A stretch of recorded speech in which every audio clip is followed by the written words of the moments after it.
The Vanity Cat. Hello, this is Jana, and welcome to Story Nori.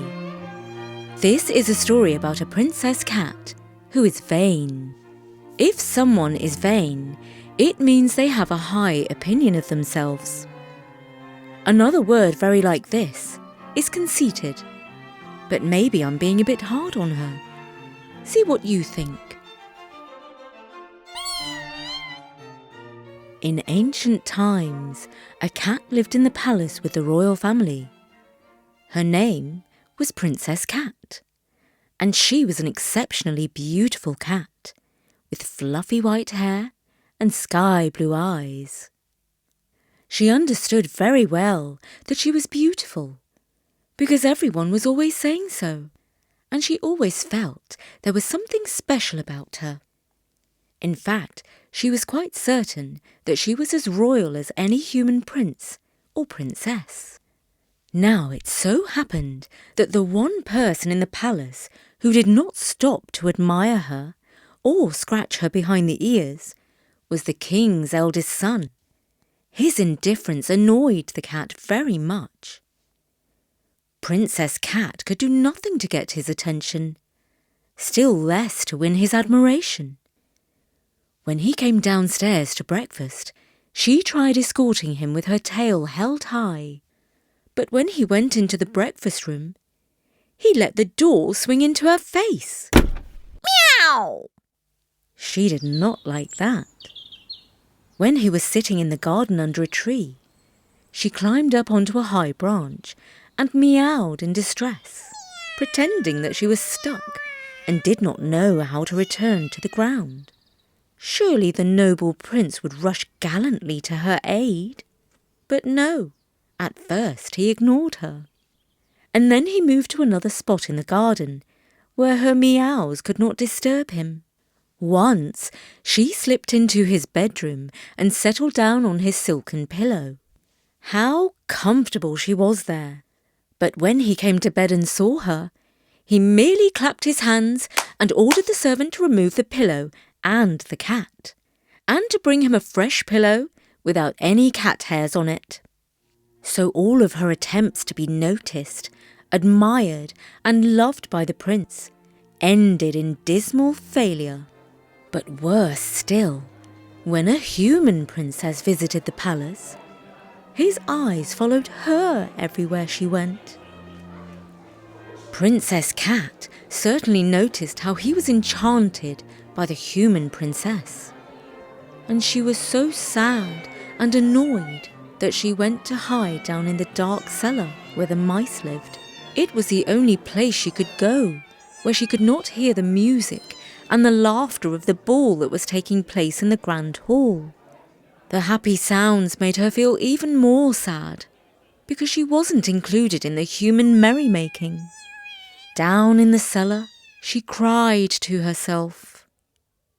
So, he hardly notices me. Meow, correction. He does not notice me one little bit. But when she's around, his eyes are stuck to her like glue. What has she got that I haven't? Her eyes are grey like a rainy day, where mine are sky blue. Her hair is straggly brown like mud, where mine is all white and fluffy. She walks like she's wearing clogs, where I stroll elegantly. Meow! And have you heard her speak? She laughs like a hyena, and she's not nearly as smart or intelligent as I am.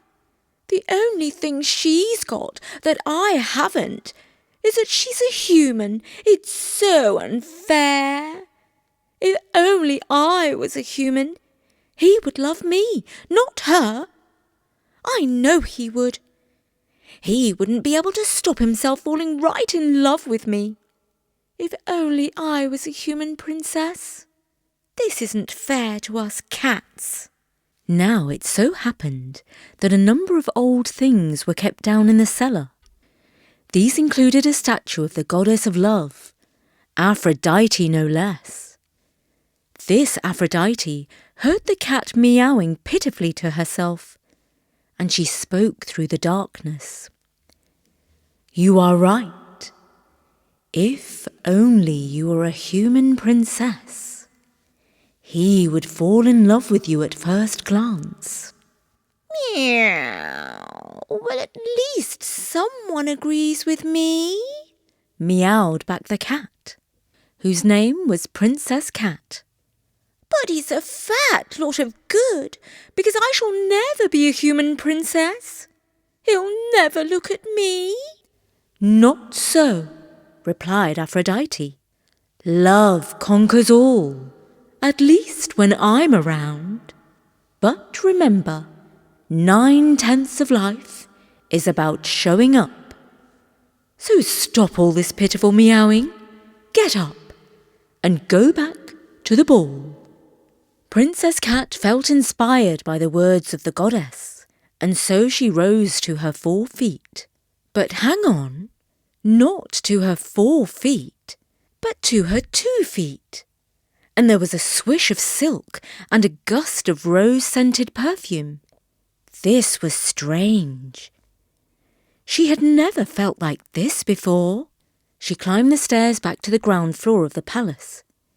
And when she stepped back into the hallway, right in front of her was a gilded mirror. She looked into the mirror and saw herself. She had become a beautiful princess with sky blue eyes and flowing white hair falling down in curls. But the white hair did not make her look old. It was striking and unusual for one with such a youthful and beautiful face. She strolled into the ballroom just as the young people were pairing off for the next dance. Princess Cat, now human, was very gratified to see that the prince was staring right at her. Forgetting the other princess, he strolled right over to her and asked her for the next dance. And of course, being a former cat, she had perfect balance and danced most gracefully. The couple danced away the night together, and in the morning, the young prince went to see his father, the king, to declare that he was in love and absolutely must marry the mystery princess. The king, who would do anything for his eldest son, readily agreed and set the wedding day for a month's time. During the month away, the former cat went to live in the cellar so that nobody would see her or suspect that she was nothing other than a real human princess.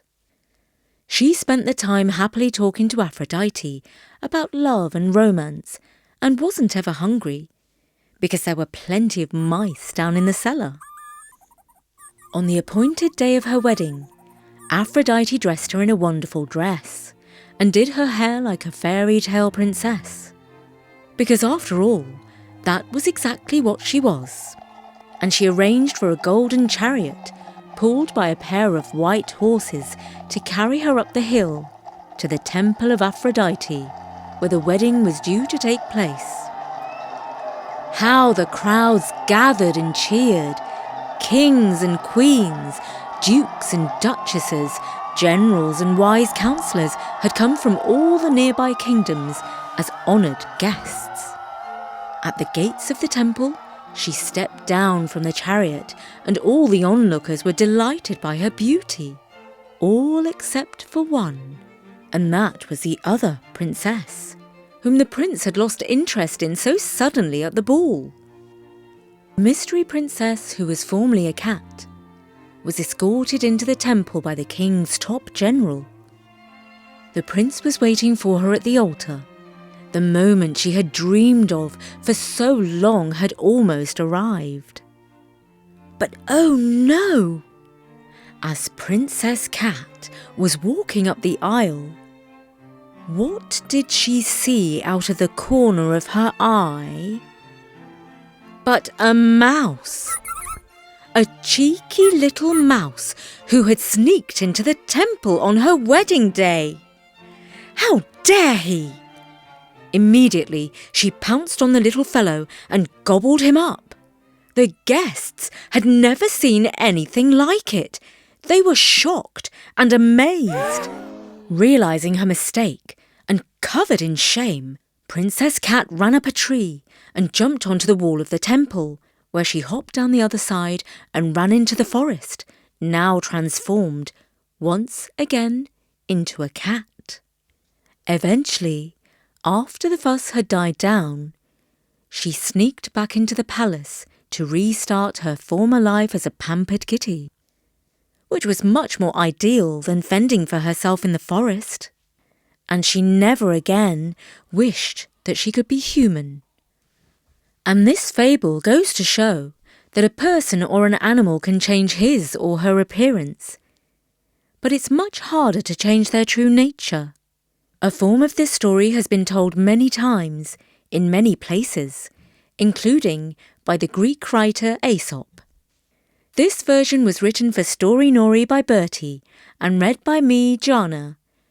Until next time, take care. Bye for now.